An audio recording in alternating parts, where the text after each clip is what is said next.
Aris! Kumusta po kayo guys? So yan Aris, maraming salamat po sa walang sawang pagsubaybay sa ating mga reading and especially sa ating mga taga-subaybay na hindi nag-i-skip ng ads naway tayo ay buhusan ng biyaya ni Universe. Okay, so tingnan natin guys ano ba ang inyong weekly gabay? Weekly gabay po ni Aris. Okay, Aris, Sun, Moon, Rising, and Venus sign.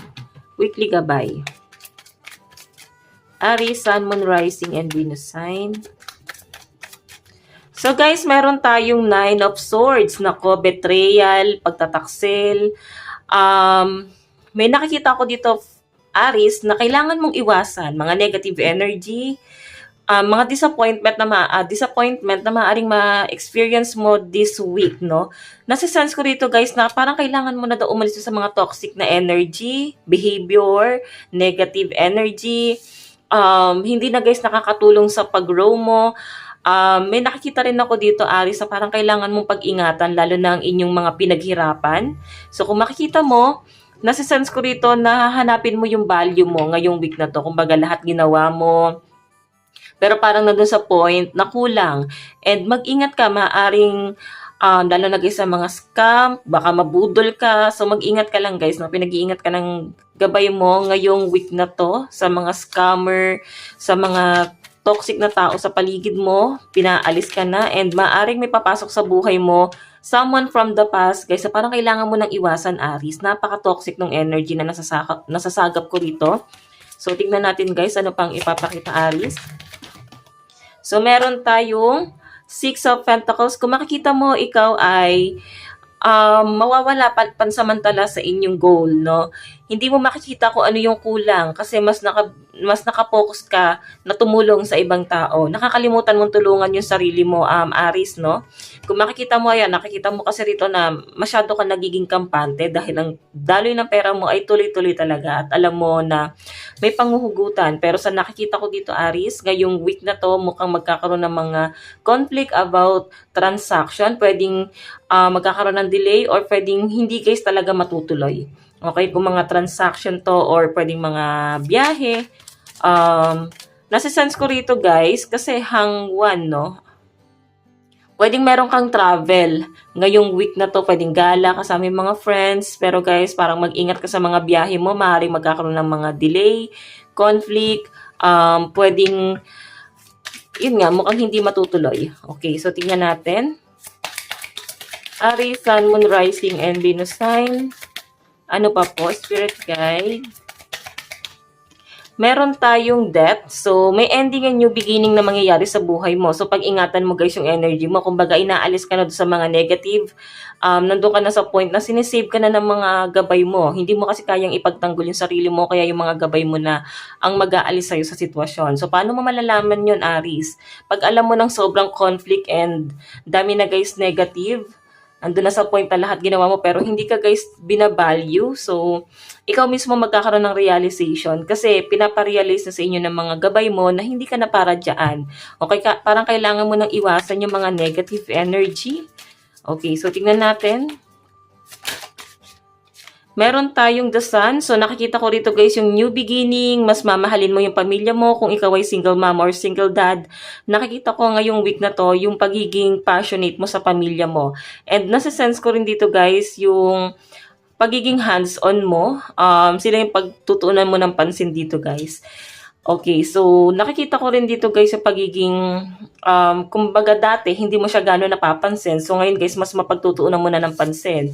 Lahat ng gagawin mo ngayon sacrifice sa family, sa career mo, lahat yun para sa family mo. Ngayon, week na to guys, nakikita ko na mas magpo-focus ka sa career mo, sa pinagkakitaan mo. And etong mga bagay na to guys, nangyari to sa past.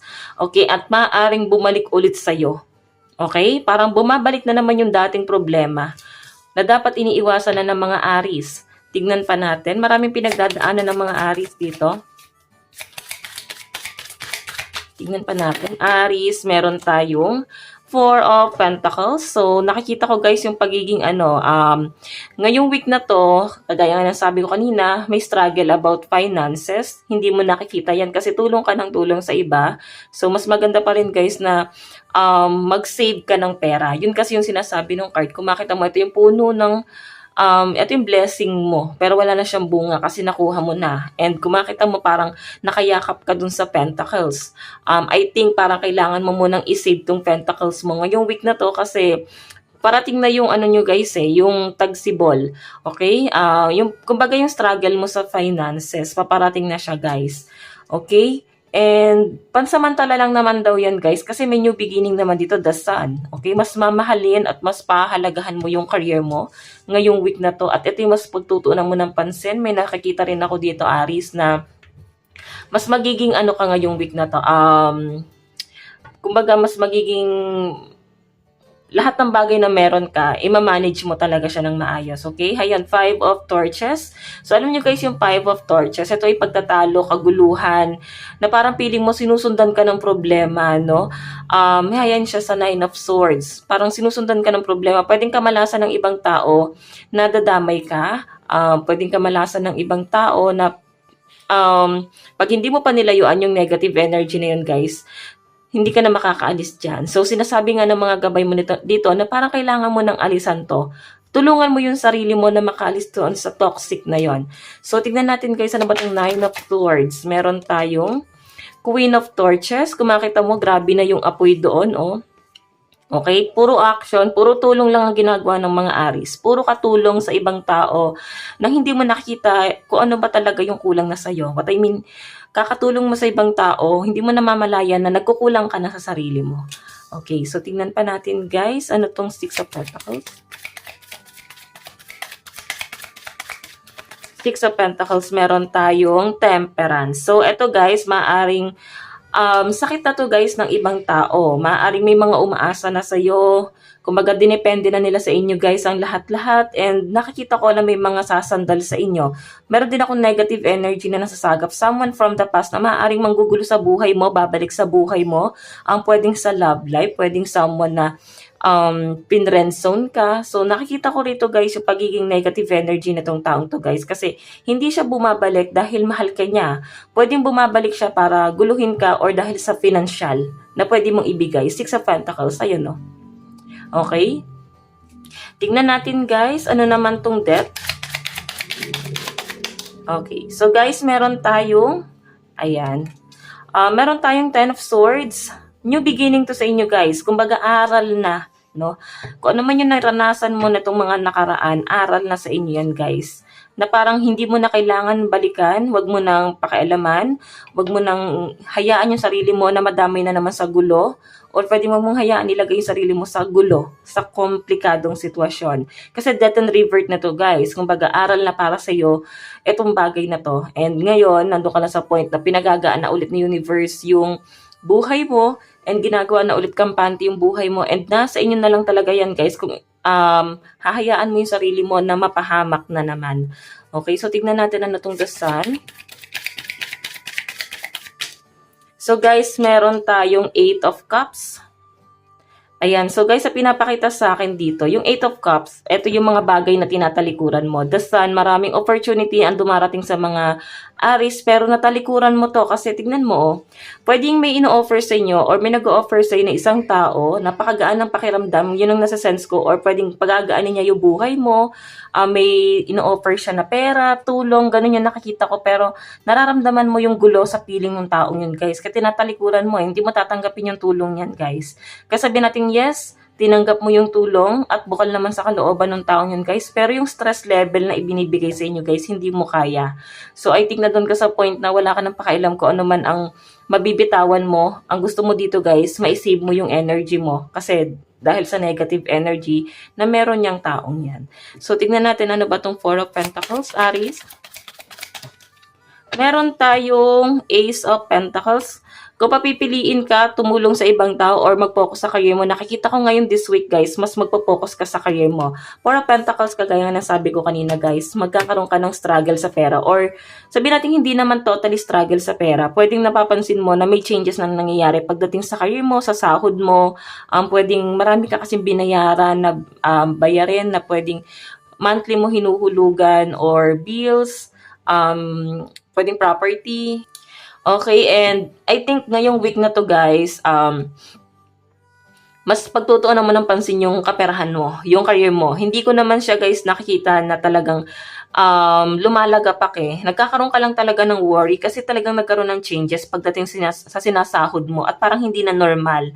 So nakikita ko yung struggle mo pagdating sa parang hindi ka na kasi guys parang hindi ka na guys sanay nang wala talaga. Dati talagang sanay ka naman ng walang pera pero ngayon guys nakikita ko na hindi ka nasanay ng mawalan. So, makita mo lang na parang nasa out of 10%, nasa 5% lang yung ipon mo, parang kinakabahan na kayo.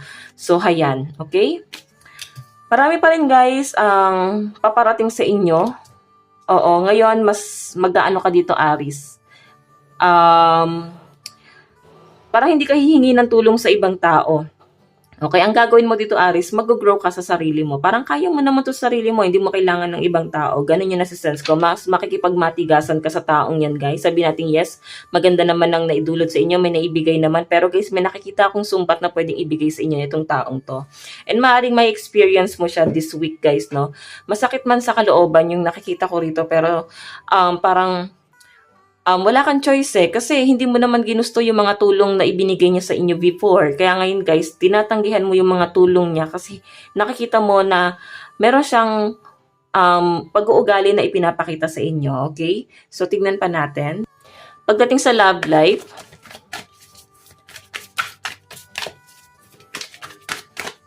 so guys, meron tayong happy family. So I think merong someone dito, hindi ko siya nakikitang past, pero someone na present or kasama mo na sa buhay na ready na siya guys bumuo ng pamilya kasama ka. So desidido na tong taong to guys na ikaw na yung gusto niya mapangasawa.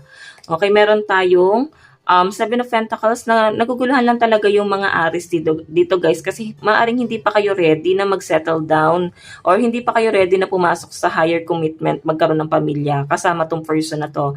So, mas tinitignan mo kasi or mas pagtutuunan mo ng pansin yung financial mo. Okay? And ayan, 'di ba? Sabi ko sa inyo guys, mas magiging business-minded ang mga Aries. Ngayong week na to, mas pag-iingatan or pag-iigihin mo pa guys yung daloy ng pera mo. Maaring kaya mong isacrifice yung love life mo para lang sa career mo. Yun ang nasa-sense ko sa inyo. May mga bagay na kaya mong talikuran para sa career mo. And ngayon, mas importante kasi sa mga Aries ngayon, yung kanilang pamilya. And dumating ka na sa point na lumaga pa ka na before and ayaw mo nang balikan yung sitwasyon mo dati. Okay, so tingnan natin. Meron tayong Page of Pentacles. So, mukhang magbabago isip ng mga Aries. Okay, so nakikita ko dito guys, sabi natin yes. Nandun ka sa point na hindi mo na siya kailangan at wala ka na rin naman nakikitang dahilan para balikan pa tong taong to or i-work out pa tong relationship na to. Maaring magkarelasyon kayo. Pero guys, nakikita ko na may tulong siyang gustong ibigay sa inyo.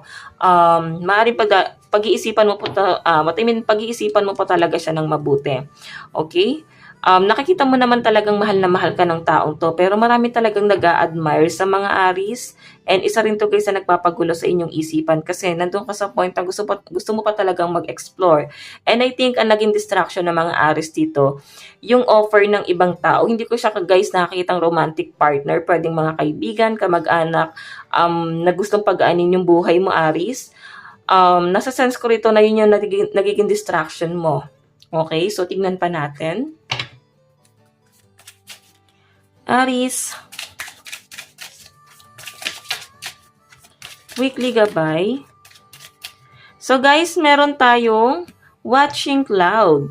Lay back, rest, and relax. So ngayong week na to guys, mas kailangan mo ng pahinga. Kailangan mo ng peace of mind. Okay, so tignan natin. Meron tayong navigating by the stars. So like what I said, mas magpo-focus ka sa career mo. Follow your bliss. Ayan. Nakikita ko dito guys, yung pagiging passionate mo and pagiging matyaga mo, talagang ayaw mo talagang humingi ng tulong sa ibang tao kasi nakikita mo, nakakayanin mo. And kung ano man yung hamon ng buhay na binibigay sa inyo guys ni universe, hindi sa iyo ibibigay yan kung hindi mo kaya, Aries, no? So, tingnan pa natin. Meron tayong staying focus. Ayan, talagang yung iba sa inyo, nakapokus ka talaga sa goal mo. Ngayon guys, ngayong week na to, yun lang talaga yung pagtutuunan mo ng pansin. At parang ito yung parang tatapusin mo muna yung mga mas kailangan gawin bago ka mag-happy-happy. So may nakikita rin ako guys, travel sa inyo. Siguro tatapusin mo muna yung mga trabaho mo kasi maaaring may lakad ka kasama yung mga friends mo. So may nakikita ko guys, ayan kanina ko pa kasi guys nakikita yung tubig. So I think tawid dagat or siguro something matubig, pwedeng sa dagat kayo pupunta or sa ilog, mga something like that guys, no? Pwedeng probinsya, kasama yung mga friends, eto pa, oh. Cleansing water, siguro guys, may swimming. Swimming guys, no? Ang lamig ng panahon, pero may swimming. So, tingnan natin ano pang ipapakita sa inyo guys, advice pagdating sa inyong love life. Meron tayong openness. Be open to accept divine guidance in your relationship. So, alam nyo guys, hindi kayo ganun ka-open ang person mo. Hindi mo ma-open sa kanya kung ano yung nararamdaman mo. Hindi mo masabi sa kanya yung tunay mong nararamdaman. Kung bakit guys naguguluhan si person. Okay? Or pwedeng siya rin to guys na hindi siya ganun guys ka-open sa inyo. So, tingnan pa natin. Meron tayong Q-feed. So, merong bagong energy ako nasasagap dito. New person na maaring manunumbalik or magpapabalik-balik sa isipan mo. So, I think, hindi mo alam kung bakit lagi mo siyang naiisip. Okay? Minsan, napapaginipan pa to guys ng mga, napapaginipan nyo pa to guys. Or pwedeng siya to guys kasi new person yung nasasagap kong energy. Okay? May distraction. Meron tayong learn. Let love show you how to learn from each other. So, kung gusto mo talagang i-workout yung relationship mo, dito sa karelasyon mo or sa someone na gusto mo talaga, parang kailangan nyo guys magkaroon ng open. Okay? Maging open kayo sa isa't isa. Okay? Pag-usapan nyo kung ano yung mga bagay na dapat nyo pang i-workout, kung ano ba yung mga hindi nyo pa guys nagagawa, pwedeng hindi nyo na pag-uusapan kasi masyado nang naging kampante. Okay? May nakikita kasi ako guys na pakiramdam dito na dahil nga kampante yung isa, parang nawawalan guys ng passion yung isa. Parang lumalayo yung loob at nahanap na yung pagiging kampante na yun sa ibang tao. So I think na-attract yung iba sa inyo, Ari, sa iba. O pwede yung person mo dahil nga hindi kayo ganun ka-open, na-attract sa iba. Okay. So tingnan natin ang inyong advice.